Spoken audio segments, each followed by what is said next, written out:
Sekarang kita akan melihat dari Injil Lukas pasal 12. Jadi kita sekarang bicara tentang otoritas kerajaan itu. Ya, Lukas 12. Saudara, sungguh luar biasa Tuhan kita itu dalam menyelesaikan segala hal. Dia selalu melibatkan kita, gerejanya. Selama ini kita tahu dia itu maha kuasa, amin. Tapi ternyata dia tidak maha kuasa tanpa kita, gerejanya. Nah, ini banyak yang nggak tahu. Setelah kita tahu job description tadi, ternyata Tuhan Yesus tidak jadi hebat dan maha kuasa kalau dia sendiri dan tanpa kita, gerejanya. Ya, saya harap dengan kebenaran ini masing-masing kita, walaupun sebagian besar saudara student di bidang masing-masing, tapi setelah mendengar kebenaran ini, saudara belajar apa saja asal bukan belajar maling. Gunakan ilmu yang saudara miliki untuk menyatakan kerajaan surga di bumi ini. Amin. Saya ulangi lagi, apapun yang saudara pelajari di Jerman, gunakan ilmu itu untuk menyatakan kerajaan surga di dunia. Gunakan itu. Karena kalau kita tahu hati Yesus, tanpa kita dia tidak maha kuasa, maka buat apapun juga dalam hidup ini, kita akan selalu melibatkan Yesus Tuhan dalam hidup ini. Amin. Nah, ayat 32 Lukas pasal 12 ayat 32. Nah, Jermannya mana? Oke, langsung Jermannya aja. Ya, janganlah takut hai kamu kawanan kecil, karena Bapamu telah berkenan memberikan kamu kerajaan itu. Jangan takut. Nah, saudara, ada yang pernah menghitung dari Kejadian sampai kitab Wahyu, firman janganlah kamu takut itu tertulis 365 kali. Iya, makanya itu hebat sekali. Berarti satu hari ada satu firman jangan takut, genap setahun, saudara. Itu luar biasa. Iya, jangan takut. Ya, saudara bisa cari di Google nanti itu juga. Oke? Loh ya, balik lagi, ayo. Jermannya. Saya mau cari kata berkenan. Ya. Wohlgefallen. Ya. Ini yang saya kagum, saudara. Oh, das recht zugeben. Saya mau tanya kepada saudara. Apa kata lain dari berkenan atau wohlgefallen? Coba, beri saya kalimat kata lain. Bukan. Apa? Favor. Iya, favor. Oke, apa lagi? Apa? Please. Iya, berkenan. Oke, saya mau cari satu kata dalam bahasa Indonesia. Kalau saudara bukan bahasa Jerman, silakan juga. Apa? Setuju kata rela? Ya toh, rela. Kenapa? Saya beri contoh. Koningin Elizabeth. Dia rela nggak memberikan tahtanya ke Charles? Enggak. Bayangkan, itu kan anak kandungnya sendiri. Dan tahta kerajaan Inggris kan cuma boneka. Betul tidak? Ya. Nggak ada apa ya, marknya, nggak ada kekuasaan. Itu saja dia nggak serela apa di surga memberikan kerajaannya kepada kita. Ngerti maksudnya? Ya. Jadi sebetulnya sulit nggak kalau Papa di surga memberikan kita kerajaannya? Coba renungkan itu. Oke. Orang tua pun tidak akan semudah itu memberikan rumahnya, memberikan perusahaannya kepada anaknya. Betul tidak? Nggak semudah itu. Kita pun nggak bisa paksa orang tua kita untuk memberikan haknya kepada kita. Betul tidak? Itu hak mereka. Nah, ini yang saya kagum, saudara. Banyak orang Kristen tidak mengerti hati Tuhan ini. Bapakmu Nah, coba ketemukan kata wohlgefallen dalam kata lain dalam bahasa Jerman itu rela. Sukarela, betul. Oke, saya beri contoh lagi. Ya, kalau saudara punya tetangga, dulu dia itu mantan maling. Dulu ya. Setahu saudara, sudah 15 tahun dia nggak pernah mencuri lagi. Misalnya tiba-tiba terjadi sesuatu, saudara harus meninggalkan rumah dengan mendadak tanpa ada persiapan, pokoknya harus pergi mendadak. Dan satu-satunya orang yang saudara bisa titipi kunci rumah itu cuma tetangga ini tadi. Mau nggak? Ah, itu dia. Rela nggak nitipin kunci itu? Walaupun saudara tahu dia sudah 15 tahun nggak maling lagi. Ngerti pertanyaannya? Udah coba jawab, rela nggak? Belum tentu. Rela terpaksa. Itu namanya nggak rela kalau rela terpaksa itu. Bagaimana rela terpaksa? Betul nggak akan semudah itu. Contoh, seandainya ada di antara kita, misalnya kita adalah orang Jerman semua, ya sudah seumuran kanselir saudara Merkel. Misalnya ada di antara saudara itu teman TK, teman SD, teman SMP, sampai universitas dari Angela Merkel. Dekat betul, tahu betul.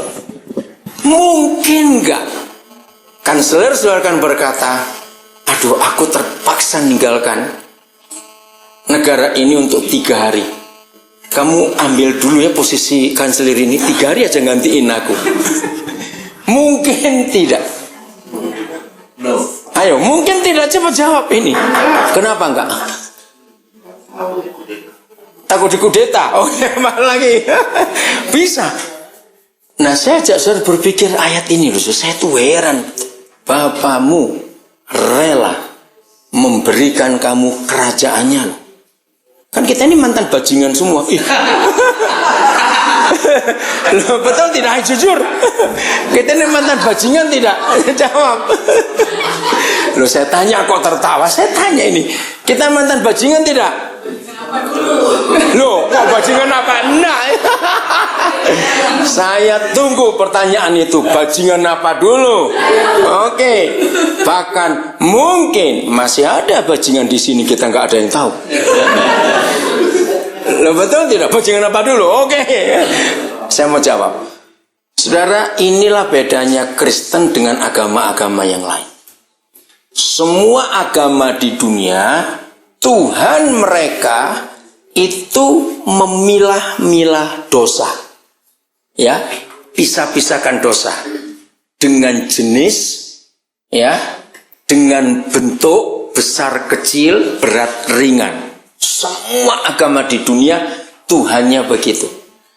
Maka saya menggambarkan semua agama di dunia itu Tuhannya selalu bawa timbangan kemana-mana. Betul tidak? Apa yang ditimbang oleh Tuhan mereka itu? Dosa, berat atau ringan. Maka itu hukum di masing-masing agama tentang dosa itu beda-beda. Dan itulah yang dipakai oleh hukum negara-negara di dunia. Membunuh contohnya, itu kan macam-macam kelasnya. Membunuh tidak sengaja, membunuh berencana, membunuh satu sendiri, membunuh rame-rame, oh macam-macam. Begitu pula mencuri, merampok, hukumnya beda-beda. Betul? Mencuri bentuk apa, merampok bagaimana, pakai kekerasan, tidak semuanya. Begitu pula berzina, masing-masing punya hukum yang berbeda. Tapi Bapa kita di surga tidak. Nah, ini kita harus tahu. Buat Tuhan Yesus, dosa itu dosa. Tidak ada besar kecil, berat ringan, tidak. Membunuh buat Tuhan Yesus, membenci saudaramu, kamu seorang pembunuh manusia. Coba baca 1 Yohanes 3 ayat 15. 1 Yohanes 3 ayat 15. Kita lihat. Nah, maka itu tadi yang tanya, ya tanya dulu bajingan apa? Ini dia jawabannya. Ya 1 Yohanes 3 ayat yang ke-15. Ayo silakan dilihat. Udah? Bahasa Jermannya mana? Lihat bahasa Jermannya. Jeder. Disebut Hass. Menschen murder. Mungkin saudara berkata, saya tuh nggak pernah benci Pak Daniel, cuma malas ketemu. Sama goblok.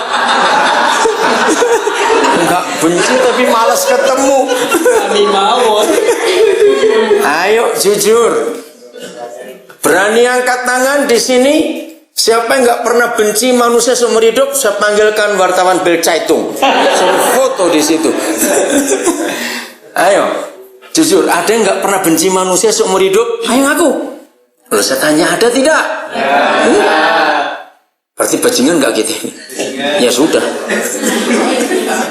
Ini hukumnya, saudara. Nggak benci, tapi nggak mau ketemu. Maka kita sudah jadi seorang pembunuh manusia. Ngeri sekali. Dan nggak ada hidup yang kekal bagi seorang pembunuh manusia. Oke, berzina. Matius 5:27. 5 ayat 27. Ini hukum sempurna, saudara, luar biasa Bapa di surga itu. 5:27. Oh, 28. Iya, berarti 28 di Jermannya ya. Nah, saya lihat dulu. Indonesia. Oh, 27. Oh ya, 27:28. Sorry, 27:28 ya. Ayo. Kita lihat ini, saya mau tanya begini, sependetanya pendeta itu, matanya masih bisa kurang ajar tidak? Nah, pendeta aja masih bisa kurang ajar. Hei kok ya, kenapa Ben? Betul? Berarti sekarang saya tanya, di ruangan ini banyak pezina atau nggak ada pezina? Nah yang ngaku. Saudara, ini hukum yang luar biasa. Setua-tuanya orang tua, matanya masih bisa kurang ajar tidak? Coba jawab.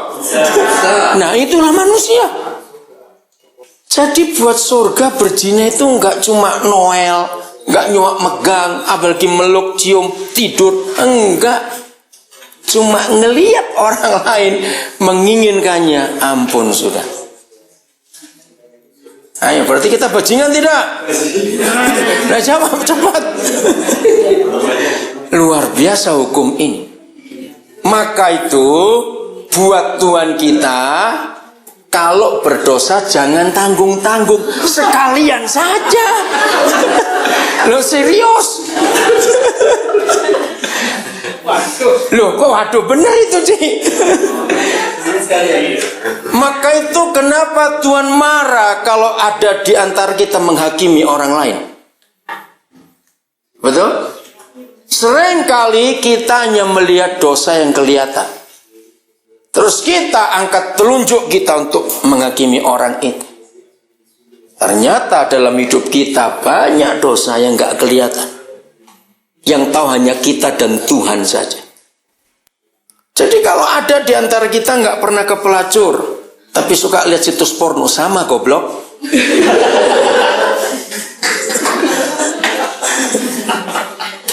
Jadi kalau dosa langsung aja cari pelacur sekalian, ngapain ngintip-ngintip? Hukumannya sama, ingat itu. Saudara, kita mencuri 5 sen euro dengan korupsi 5 juta euro. Hukumannya sama, ke neraka.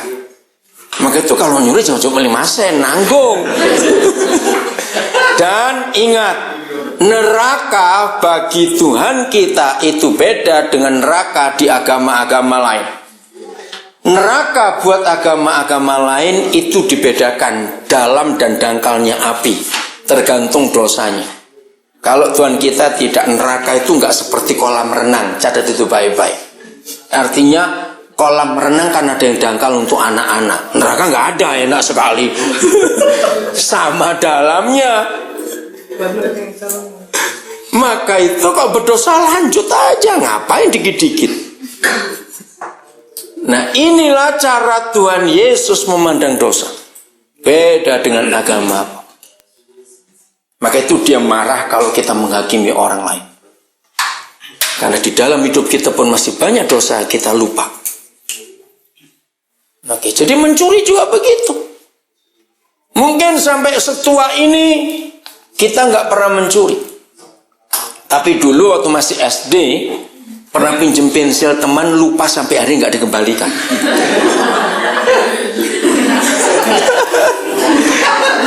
Loh, itu pencuri kalau kita nggak mengaku salah, saudara.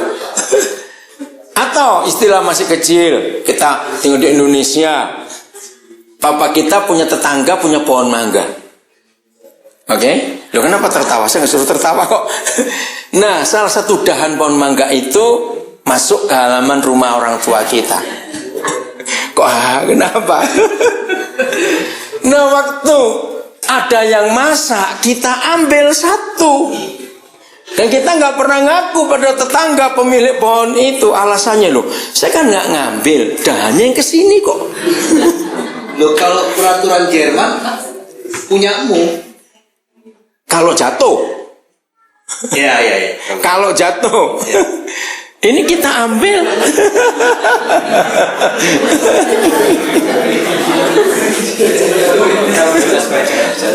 Kenapa?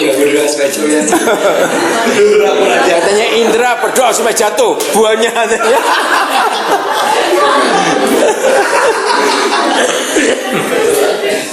Saudara, maka itu nggak ada hukum yang sempurna kecuali hukum Tuhan kita. Hukum kasih itu sempurna, luar biasa. Semua hukum yang dibuat oleh manusia itu pasti bisa dilanggar, tapi hukum Yesus nggak bisa dilanggar. Itu hebatnya. Jadi setuju semua kita mantan bajingan? Loh, saya tanya jawab. Setuju? Bahkan mungkin juga masih ada bajingan di sini, gak ada yang tahu.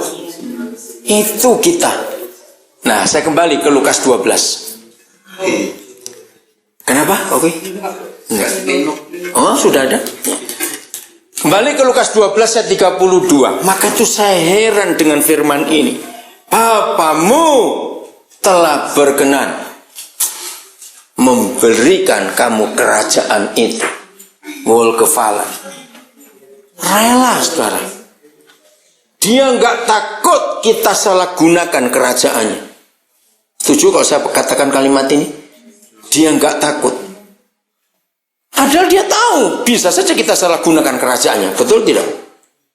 Kita diberi otoritas itu. Ya, ambil contoh lagi, Queen Elizabeth. Sudah setua itu dia. Charles juga sudah nggak mungkin akan jadi raja. Toh dia tetap nggak akan rela memberikan pada anaknya. Dia tunggu nanti Pangeran William. Nah, tapi Papa di surga memberikan. Nah, mari kita renungkan, untuk apa dia beri kerajaannya buat kita? Siapa bisa jawab? Untuk apa? Ayo. Karena begitu besar kasih. Karena begitu besar kasihnya. Belum kuat jawabannya. Memang kasihnya luar biasa. Tapi ada lebih daripada itu. Untuk membentuk tubuhnya. Bukan. Nah, George betul, datanglah kerajaannya. Karena kerajaannya, karena Yesus sudah mengajar kita berdoa, datanglah kerajaanmu. Nah, kalau kerajaannya datang, maka dia harus cari raja-rajanya dong. Nah, kita ini yang dipilih. Katakan amin, kita yang dipilih jadi raja-rajanya. Betul, itu luar biasa. Maka itu tiap hari, dari bangun tidur sampai kita duduk berak di WC, mandi, makan, ke sekolah, belanja, selalu sadar, aku ini raja. Aku ini raja. Jangan jadi raja cengeng. Raja nangisan, raja penakut, raja khawatir, raja apalagi, aduh.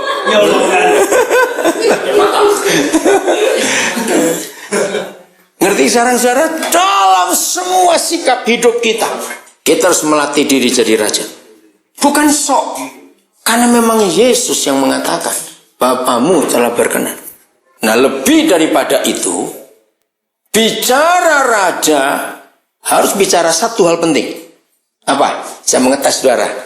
Bicara seorang raja harus ada satu hal penting. Untuk membuktikan dia raja, harus ada apa? Kuasa, bukan. Setia, bukan. Otoritas jadi kuasa, bukan. Bicara raja, jadi raja harus ada satu yang kita bahas. Karena satu ini yang membuktikan dia itu raja atau tidak. Nah, tepuk tangan buat Indra. Harus ada rakyatnya. Kalau enggak raja kucing dong. Tersebut ya. Harus ada rakyatnya. Joshua, ini yang Om ngomong dengan kamu waktu itu. Harus ada orang yang kita pimpin dalam hidup ini, saudara. Dan itulah dunia ini. Katakan amin. Jadi nanti saudara selesai sekolah dalam degree apa saja, gunakan ilmu saudara dengan otoritas kerajaan yang Bapak telah rela memberikan kepada kita untuk mengatur, memimpin orang-orang itu. Katakan amin. Yang dokter, jadi dokter yang benar, penuh kuasa, sehingga sembuhkan orang-orang sakit itu. Dan otoritas yang saudara beri, yang diterima dari Tuhan Yesus. Saudara sebagai seorang pengusaha, jangan takut jadi kaya. Amin. Amin. Tapi jangan amin dulu. Beri makan orang sebanyak-banyak yang lapar itu. Amin. Jadi bukan kaya untuk diri sendiri, tidak. Selalu ingin membagi, selalu ingin membagi. Awas Ben ya. Itulah Yesus Tuhan kita. Dalam kerjaan apa saja. Ingat ada orang-orang yang harus kita lindungi, kita berkati, kita tolong. Harus begitu. Oke. Lukas 22. Nah, menjelang hari-hari terakhir Tuhan Yesus ada di dunia, dia melanjutkan, saudara. Ini sungguh-sungguh luar biasa. Lukas 22 ayat 29. Nah, tolong para dokter perhatikan, mengapa dari 4 Injil hanya Lukas yang merekam perkataan Tuhan Yesus ini? Karena dia seorang dokter. Lukas itu dokter. Dan ribuan tahun yang lalu Lukas sudah mengetahui bahwa nanti penyakit akan menguasai dunia. Dan diperlukan dokter-dokter yang punya otoritas kerajaan, yang takut akan Tuhan. Lihat ini. Dan aku, ya saya baca Indonesia dulu. Dan aku menentukan hak-hak kerajaan bagi kamu, sama seperti Bapakku menentukannya bagiku. Ya, bahasa Jermannya Gleichwie, ya, Gleichwie. Ya.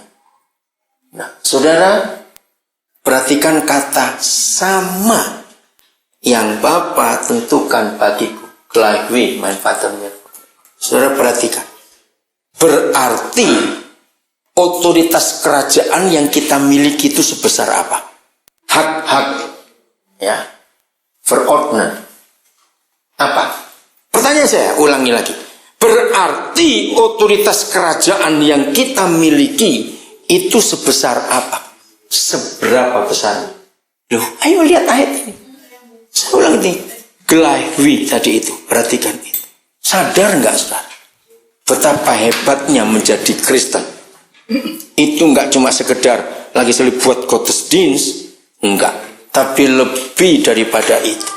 Maka itu kenapa ada hari Pentakosta? Karena Yesus ingin kita bersama-sama dengan Dia menjadi raja di dunia ini. Untuk mengalahkan si jahat, untuk menolong banyak orang. Ini salah satu alasan kenapa pelayanan saya cukup berbeda dengan banyak pendeta yang selama ini saudara kenal. Saya mendirikan sekolah, saya mengkhusus sendiri untuk menyekolahkan orang. Itu otoritas kerajaan yang saya terima dari Bapa di surga. Kalau orang-orang itu bisa saya pintarkan sekolah, mereka pasti bisa pintarkan orang lain lagi. Kemarin yang tidak hadir, saya cerita, Benny kan akan buka perusahaan di Indonesia. Karena firmanya menyuruh dia buka di Asia. Nah, untuk itu kan perlu legal, badan hukum. Nah, lalu Benny saya kenalkan pada salah satu anak yang saya asuh dari SMP. Anak ini yatim piatu, namanya Ronita Lapesi. Dari SMP saya biayai dia, SMA lulus. Terus saya tanya, nanti SMA selesai kamu mau kuliah apa? Dia bilang saya mau kuliah hukum.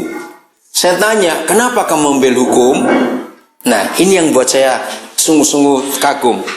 Dia bilang, saya melihat banyak orang Papua buta hukum, sehingga hak-hak mereka tidak mereka tahu dan mereka dikuasai oleh orang lain. Wah, bagus. Karena motivasi dan visinya jelas, maka saya kuliahkan dia Fakultas Hukum di Atmajaya. Lulus, saya lihat kesempatan dia, saya nggak mau bawa dia ke Papua. Kalau di Papua ruangnya kurang luas geraknya itu. Saya bilang dia kamu di Jakarta aja. Loh, kan saya mau bantu papa mama di Papua. Iya, tapi lihat keadaanmu kamu lebih ke Jakarta. Ringkas cerita, hampir 6 bulan dia lulus, langsung dia bentuk firma kantor pengacara. Berjalan sampai ini tahun yang keempat benar, tahun keempat. Dari 3 pengacara muda, mulai sekarang sudah sekian belas pengacara. Dan rata-rata mereka umur di bawah 30 tahun semua. Hebat sekali mereka itu. Tadi waktu Frustuk, beberapa tanya, Alvin ya nggak salah ya, ngomongkan susah jadi pengacara di Indonesia, betul. Nah, karena mereka sudah punya motivasi dari saya, dari kebenaran ini. Contohnya, kantor pengacara mereka tegas tidak mengurus perceraian. Mungkin ini kantor pengacara satu-satunya di Indonesia yang nggak mengurus perceraian. Nah, Januari yang lalu mereka keluar dari satu firma. Ya, firma ini gaji mereka 1 bulan 60 juta. Jadi kira berapa euro itu? 5 ribuan ya. 5 ribuan. Oke, dengarkan. Kenapa, Pak? Pemilik firma itu saya kenal. Mereka buka perusahaan di Papua. Ternyata menggaji pengacara ini untuk memalsukan dokumen kerjasama dengan bupati. Langsung dia tolak. Bahkan Roni ini marah. Lah, pemilik firmanya ini seorang pendeta juga. Mimpin satu gereja besar di daerah Karawaci. Roni marah. Bilang, Pak, saya nggak tergiur 60 juta sebulan. Kalau saya harus memalsukan. Apalagi untuk orang-orang Papua yang dibohongi. Bayangkan. Jadi mereka bisa tegas, Alvin. Dan saya kagum dengan itu. Mereka menjalankan otoritas kerajaan itu. Nah, yang saya mau ceritakan, Roni ini sekarang sudah nyekolahkan 2 anak di Fakultas Hukum juga. Jadi nggak cuma saya, sekarang ini anak-anak kami sudah pada kerja, mulai nyekolahkan orang lain lagi. Saya mengajar mereka, duit bukan cuma untuk kamu. Kamu harus invest di hidup orang lain. Saudara, maka itu mungkin saya satu-satunya pendeta di Indonesia. Satu-satunya mungkin. Yang bisa nyekolahkan ratusan orang sampai punya gelar sarjana. Saya nyekolahkan orang mulai tahun 81. Kalau saya hitung sampai 2011 yang lalu, mungkin yang sudah lulus S1 sudah 300 sekian orang. Bisa bayangkan itu. Dan saya akan terus nyekolahkan orang. Tahun ini sudah daftar sekian belas lagi yang untuk masuk S1. S2 sudah ada 2 yang daftar. S3 sedang kami cari ini untuk doktornya nanti ini. Saya sudah meluluskan 4 doktor sekarang ini. Nah, kenapa saya buat itu? Gara-gara firman ini. Saya sadar saya punya otoritas kerajaan. Dan saya punya rakyat. Saya harus mensejahterakan rakyat itu. Ngerti arti itu? Nah, saya mensejahterakan orang-orang Papua. Saya menolong membela hak-hak mereka di Papua. Dengan cara memintarkan mereka. Orang-orang Dayak di Kalimantan, berapa suku di Sumatera, ada 5 provinsi, ada sekolah kami di sana. Suku mana yang di Sulawesi Tengah? Nah, saya tidak tahu Tuhan akan bawa kemana lagi. Pokoknya kami selalu siap. Karena sadar ada rakyat yang harus kita urus. Tangkap sekarang ini, saudara. Kita lanjut. Wahyu 3 ayat 21. Ya, Wahyu 3 ayat 21. Barang siapa menang, ia akan kududukkan bersama-sama dengan aku di atas takhtaku, sebagaimana aku pun telah menang dan duduk bersama-sama dengan Bapakku di atas takhta. Apa bedanya duduk di kursi dan di takhta? Ayo, apa bedanya kursi dan takhta duduknya? Sama-sama duduk kok. Nah, kalau bicara takhta, bahasa Jermannya, David? Throne, ya. Jadi takhta yang Bapa beri kepada Yesus, itu yang dia bagi dengan kita. Katakan amin. Jadi nggak lebih rendah loh, saudara. Betul tidak? Lebih rendah atau sama? Sama. Wah, ini kalau lihat mukanya, ini muka bukan raja tapi lurah atau RT ini kalau begini. Kok saudara nggak semangat jadi raja kok? Mukanya kayak begini gimana? Halo? Raja atau lurah? Coba jawab. Dan raja itu semangat dong. Raja kok. Lo sadar nggak cara jadi raja ini? Loh, sadar betul? Mulai hari ini hidup kita harus berubah. Punya konsep yang luar biasa. Nggak main-main, saudara. Nah, raja selalu mikirkan rakyatnya, betul? Nah, satu-satunya doa yang sudah hampir 40 tahun ini saya selalu minta tiap pagi, tidak ada yang lain saya nggak sebut kecuali yang satu ini. Dengarkan, ini doa saya sudah hampir 40 tahun ini. Saya bilang, Papa, siapa yang saya harus berkati hari ini? Siapa yang saya harus beri makan hari ini? Itu selalu, saudara.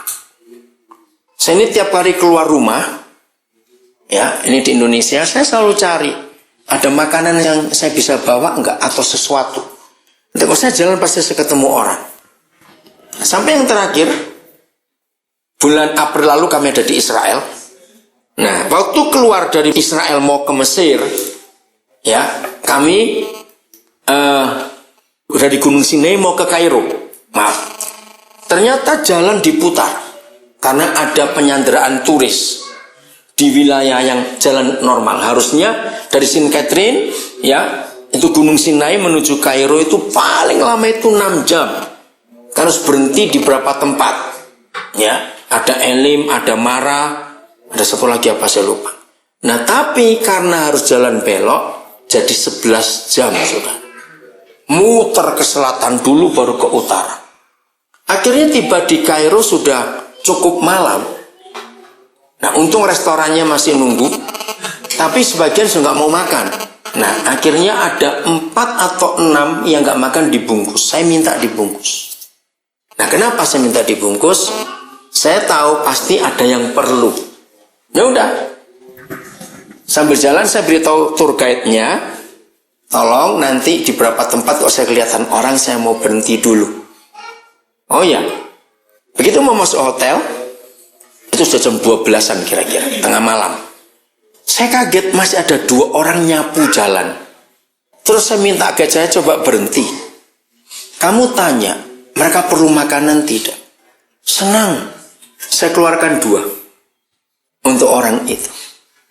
Sampai tiba di hotel kami nggak ketemu lagi siapa. Masih ada 2. Saya bingung siapa ini. Jadi saya tanya, Roh Kudus beri saya hikmat. Ini siapa yang perlu makan? Tahu-tahu ingatkan sopir bisnya. Saya tanya, anakmu berapa? 2. Mau nggak bawa makanan ini? Waduh, terima kasih dia. Nah, saudara, itu jadi kesaksian buat berapa orang yang tahu, yang tur Indonesia termasuk tour guide-nya orang Mesir itu. Saya bilang pada mereka, doa Bapa kami mengajarkan, berikanlah kepada kami makanan kami yang secukupnya. Kapan? Hari ini. Kan selalu hari ini, bukan? Oh itu. Nah, perhatikan.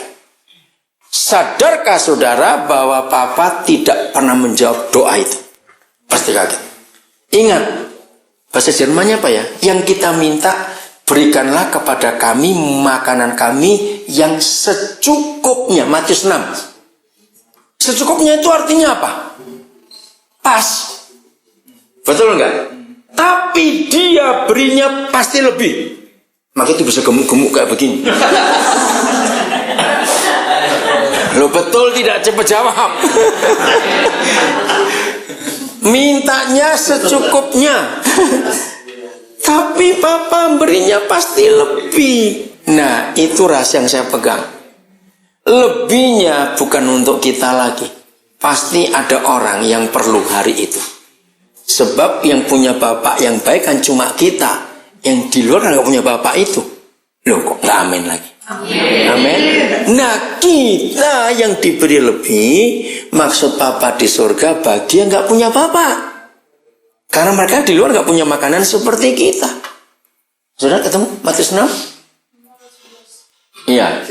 Jermannya apa? Saya mau cari kata secukupnya. Netikisnya. Secukupnya. Maka itu jangan, saudara, yang lebih kita simpan sendiri. Karena masih ada orang yang memerlukannya. Nah, jadi itu pola pikir saya sampai hari ini. Maka itu satu-satunya kelompok manusia yang Yesus katakan susah masuk surga itu siapa? Cepat. Siapa yang Yesus katakan susah masuk surga? Aneh bukan? Kenapa enggak? Hai pezina, hai pembunuh, kamu susah masuk surga? Enggak. Orang kaya susah masuk surga. Yaitu orang kaya yang pelit, sudah. Maka itu kalau pendeta-pendeta khotbahnya jadi kaya, diberkati sukses, itu ngajari orang masuk neraka semua itu. Karena nggak ngajar membagi, saudara. Loh memang kok ono ini. Karena kalau kita kaya untuk diri sendiri dan kita nggak pernah berbagi, itu membuat susah masuk surga. Harus membagi, harus membagi. Itulah hati Tuhan kita. Amin. Jadi ingat dongeng-dongeng, cerita-cerita zaman dulu. Waktu masih zaman kerajaan, raja yang bagaimana yang dicintai rakyatnya? Ayo dulu juta waktu kita masih kecil juga baca dongeng. Raja yang bagaimana? Raja apa? Apa ini? Raja yang berhati. Iya, raja yang perhatian pada rakyatnya. Itu disayang oleh rakyatnya. Iya, lah lihat Indonesia. Kenapa pemerintah dibenci? Karena jelas korupsi seperti itu. Mereka nggak mikir rakyatnya. Ayo kita sebagai raja mikir itu. Ada ayat soal leadership ya. Leadership ini di Pengkhotbah pasal 10. Kita lihat Pengkhotbah pasal 10. Prediger 10 ayat yang ke-16. Udah? Wahai engkau tanah, wah itu artinya celaka, ya. Kalau rajamu seorang kanak-kanak dan pemimpin-pemimpinmu pagi-pagi sudah makan, Jermannya. Nah, saya tuh gini ngomong, Papa, apa salahnya pemimpin makan pagi-pagi? Di mana letaknya? Nah, ternyata ayat 17. Berbahagialah engkau tanah kalau rajamu seorang yang berasal dari kaum pemuka dan pemimpin-pemimpinmu makan pada waktunya dalam keperkasaan, bukan dalam kemabukan. Ya, lihat Jermannya. Jadi seorang pemimpin ya tidak boleh makan sebelum yang dipimpin makan dulu. Katakan amin. Ini yang luar biasa, saudara. Dunia membutuhkan ini. Maka itu saya ulangi lagi. Entah saudara akan balik Indonesia atau akan pindah ke negara lain atau tetap di Jerman, pokoknya di mana saja saudara jadi pemimpin dengan ilmu yang saudara punya. Ingat saudara punya posisi raja, punya otoritas raja, dan perhatikan orang-orang lain di sekitar kita. Katakan amin. Kenyangkan mereka. Kenyangkan mereka. Saya masih ingat bulan Maret tahun 98. Tiba-tiba pagi-pagi Roh Kudus memberi saya pewahyuan untuk saya mempelajari Matius 4. Coba lihat ayat 2 dan ayat 3. Matius 4 ayat 2 dan 3 itu bulan Maret 98, saudara. Saya nggak ngerti apa arti ayat itu. Matius pasal 4 ayat 2 dan 3. Ini pencobaan Tuhan Yesus. Ya. Saya baca ulang-ulang, saya tidak ngerti. Akhirnya Roh Kudus bilang kepada saya, perhatikan Daniel kalimat terakhir ayat 2 dan kalimat pertama ayat 3. Kalimat terakhir ayat 2 dikatakan, akhirnya laparlah Yesus. Kalimat pertama ayat 3, lalu datanglah si setan itu. Coba lihat bahasa Jermannya. Ya, pencoba itu ngasih iblis itu. Hunger teindahna, ya, dia lapar. Dan setelah itu datang si pencoba pengganggu itu. Saya terkejut. Dengarkan. Kalau yang lapar itu Yesus, yang adalah Tuhan, setan berani datang ganggu dia. Apalagi kalau yang lapar itu manusia. Mati. Nah, ngerti maksudnya? Jadi di mana ada orang lapar, di situ pasti setan berkerumun, saudara. Ini bulan Maret 98. Maka 12 Mei 98 terjadi kerusuhan besar yang pertama terbesar di Indonesia sejak belum perang sampai hari ini. Mei, masih ingat? Bukan cuma Jakarta. Nah, sejak hari itu sampai hari ini, nama Indonesia jadi jelek betul di seluruh mata dunia internasional. Karena pemerintah nggak pernah tegas sampai hari ini. Maka itu saudara, ingat, di mana ada orang lapar, pasti ada setan. Maka itu saya anjurkan kepada saudara, jangan takut jadi kaya. Dan berusahalah untuk jadi kaya. Tapi bukan buat diri sendiri. Oh enggak, amin, beri pelit semua ini kalau enggak amin. Saya ulangi lagi, jangan takut jadi kaya. Dan berusahalah jadi kaya. Amin. Tapi jangan pelit. Beri makan orang sebanyak-banyak. Saya cuma cerita, dari semua sekolah yang kami kelola, Nabire ini yang paling besar. Saudara bayangkan 1 bulan itu minimal kami perlu beras 3 ton, 3.000 kilo 1 bulan. Nah bayangkan kalau berasnya 3.000 kilo itu mulutnya berapa? Ngerti istilah itu? Dan itu semuanya gratis. Dan itu sudah berjalan tahun 2012, ini tahun yang ke-17 kami mengelola sekolah itu. Dan 17 tahun ini kami melihat kesetiaan Papa di surga. Sungguh luar biasa. Maka itu jangan takut jadi kaya, katakan amin. Amin. Orang tahu kami ini orang kaya karena punya sekolah gratis cukup banyak. Siapa sudah nonton film Laskar Pelangi? 1, 2. Nah, yang belum nonton belum Indonesia, saudara. Awas. Harus nonton film itu. Film itu sekarang sudah diambil oleh Hollywood. Namanya Rainbow Warrior. Brad Pitt yang membeli film itu. Hebat sekali. Itu film luar biasa. Nah, ketika film itu muncul, saya telepon teman-teman yang saya kenal yang punya sekolah Kristen, Yayasan Pendidikan Kristen. Saya bilang, nonton film itu. Kenapa? Dengarkan. Kalau di Indonesia, orang mendengar sekolah Kristen, sekolah Katolik, muncul kata pertama apa? Mahal. Nah, itu dia. Betul enggak? Selalu kata itu. Artinya apa? Gereja cuma bisnis cari duit lewat pendidikan. Sehingga orang-orang miskin enggak bisa sekolah. Film Laskar Pelangi itu film Muhammadiyah. Islam bisa buat sekolah gratis. Saya berkata kepada mereka-mereka itu, kamu tahu? Film Laskar Pelangi itu melempar tai ke muka Yesus. Wajah Yesus dipermalukan dengan film Laskar Pelangi. Betul tidak? Kenapa Yesus dipermalukan? Karena gereja kurang ajar. Buat sekolah semahal itu. Maka itu mungkin saya satu-satunya pendeta yang buat sekolah gratis di Indonesia. Dan sekolah kami sekolah yang terbaik sudah di Papua.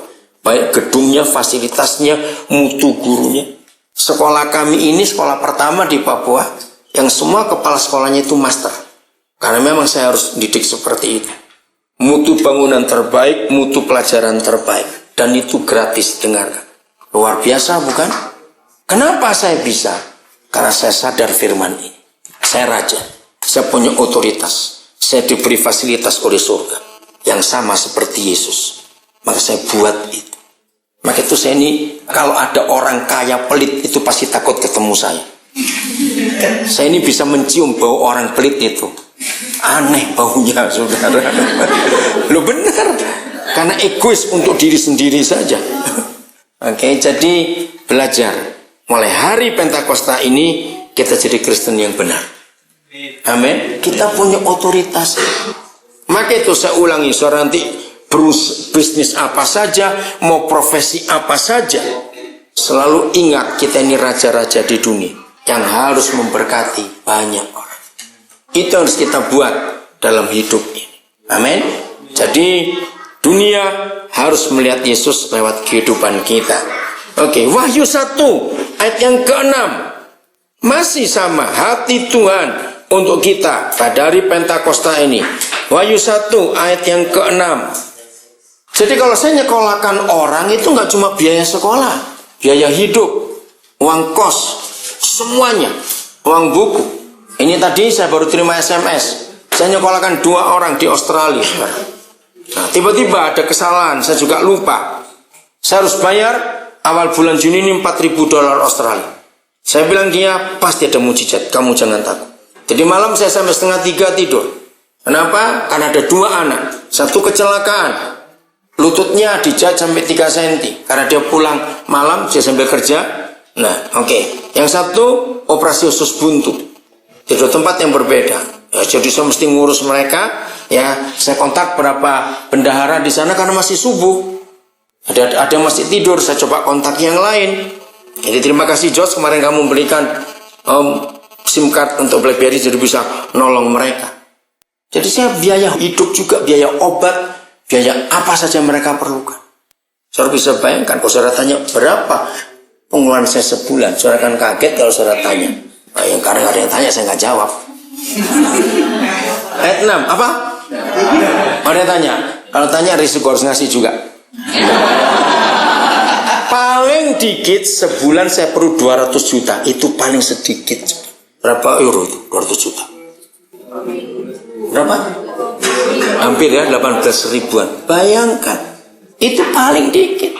Kalau bulan Mei, Juni, Juli, itu bisa melompat. Karena kan SPP bayar semua untuk anak-anak kuliah itu. Terus sekolah-sekolah perlu buku, perlu bangku, perlu alat-alat baru. Karena tahun ajaran baru. Sekian puluh sekolah yang saya biayai. Kenapa? Apa? Lu kok enggak? Kamu ngomong kok enggak? Makanya itu. Tapi luar biasa. Orang yang tahu saya, mereka bilang, kalau aku jadi kamu sudah stres ini. Karena begitu banyak yang harus diurus. Tapi saya tahu ada Bapa di surga yang memanggil saya untuk mengerjakan itu. Dan ayat 6, nah ini ada kesalahan, saya nggak tahu Jermannya. Dan yang telah membuat kita menjadi suatu kerajaan. Bukan. Yang betul, dalam bahasa Inggris King James, made us as kings. Jermannya apa coba lihat? Kingdom, ya. Bukan kerajaan juga ya. Bukan raja. Jadi suatu kerajaan. Iya, coba cari Jerman yang lain. Hebelfeld, ada lagi Jerman Luther. Nah ini Göningen. Menjadi raja-raja dan imam-imam. Bukan sebuah kerajaan. Memang betul juga kerajaan, bukan? Tapi lebih kuat kalau kita sebut Göningen. Karena raja-raja. Hebat sekali. Yesus Tuhan yang sudah mati menebus kita, memberikan itu untuk kemuliaan apanya di dunia ini. Maka itu saudara, dalam hidup kita harus tahu posisi kita sebagai raja-raja di dunia. Yang mana kita harus jadi berkat buat orang-orang di sekitar kita. Wahyu 5 ayat 10. Wahyu 5 ayat yang ke-10. Jadi pulang dari retreat Pfingsten ini, semua posisi, status, cara berpikir, pola hidup harus berubah. Amin. Be change. Paradigma kita harus berubah semuanya. Tidak boleh ada raja yang hidup untuk dirinya sendiri. Katakan amin. Karena raja harus hidup untuk rakyatnya, untuk orang lain. Nah, masih terjemahan yang sama, ya, menjadi suatu kerajaan. Dan engkau telah membuat mereka, yaitu kita, menjadi suatu kerajaan dan menjadi imam-imam bagi Tuhan kita. Dan lihat kalimat berikut. Dan kita akan apa? Sebagai lurah atau RT? Sebagai apa? Raja di mana? Di bumi. Lihat bahasa Jermannya. Yang Luther tadi ya, Luther Bibels. Göningen. Ya, und Priester. Ya. Badan Koniga Sign of Erden. Katakan amin. Nggak main-main posisi kita. Fit, kamu mikir apa? Kamu lagi mikir apa? Kalau ada pertanyaan keluarkan Fit. Apa-apa. Oh belum ya. Saudara, sadar nggak posisi kita sekarang? Hebat tidak? Ini luar biasa. Maka itu mulai hari ini, ya, latih diri kita untuk jadi seorang raja. Jadi kalau ada masalah-masalah kecil, jangan nangis. Raja kok nangis bagaimana itu? Amin. Ada masalah apa saja, berani menghadapi. Gunakan otoritas kerajaan itu. Amin. Ya. Kemarin sore kami suami istri diskusi tentang beberapa orang yang kami tolong. Ya.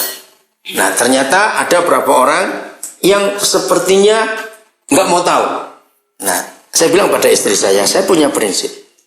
Saya tidak pernah memaksa orang untuk mengerti pekerjaan Tuhan ini. Kalau mereka tidak mau, saya nggak mau pusing.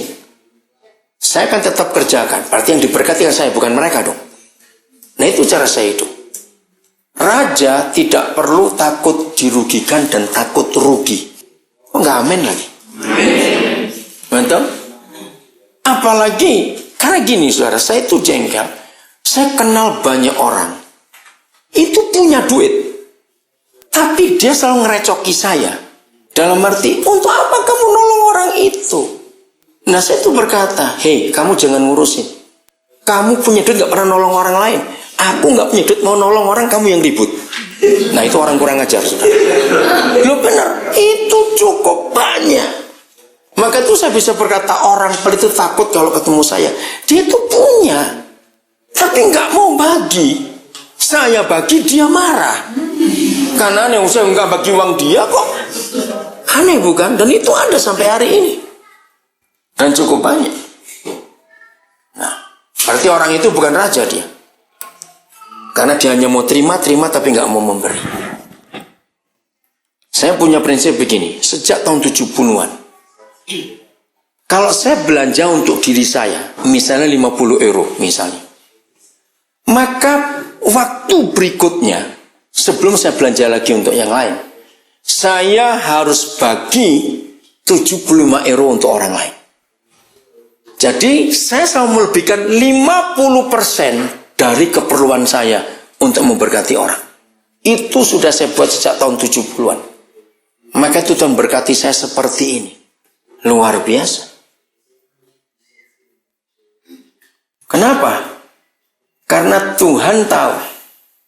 Jadi antara saya dengan Tuhan itu berlomba untuk memberi. Benar. Dia memberi, saya langsung beri. Begitu dia tahu saya beri, dia beri lagi. Terus begitu. Maka itu saya selalu fresh hidupnya. Karena saya nggak pernah minum air yang sudah saya simpan lama. Karena selalu baru airnya itu. Ngerti nggak ilustrasi itu? Selalu baru. Maka itu dalam hidup kita harus menyadari betul bagaimana kita akan jadi berkat. Oke. Coba ini Indra, kamu baca ini Indra. Saya lagi melayani satu orang di penjara, ada di Gorontalo. Ya. Bacakan ya. Dari awal yang kenceng. Berdiri supaya tahu.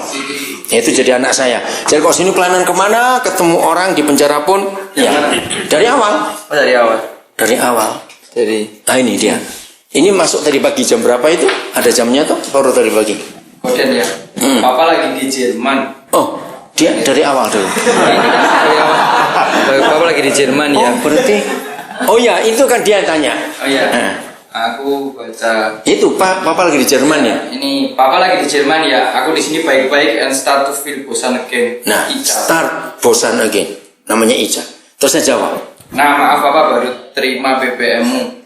Papa bisa merasa kebosanan itu. Papa punya cara untuk mengatasinya. Ya pelan-pelan supaya cuma dengar Petrus. Oh enggak. Sorry. Ya. Oke. Ulang. Nah, maaf Papa baru terima BBM-mu. Papa bisa merasakan kebosanan itu. Pelan-pelan. Oke. Nah, maaf Papa baru terima BBM-mu.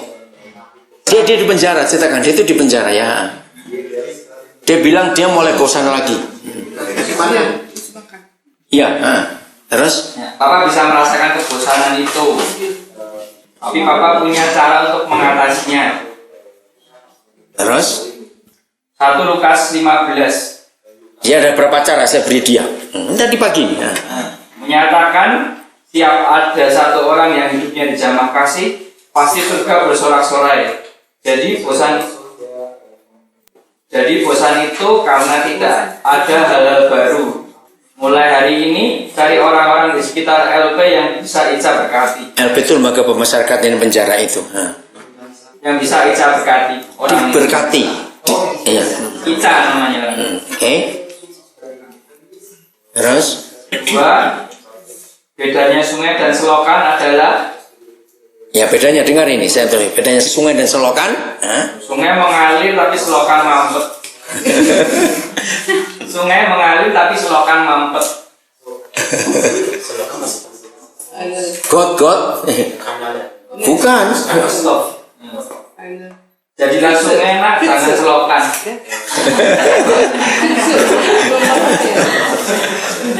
Tiga. Jadi berkat itu harus dialirkan, jangan berhenti. Jadi bahas busuk nanti. Terus?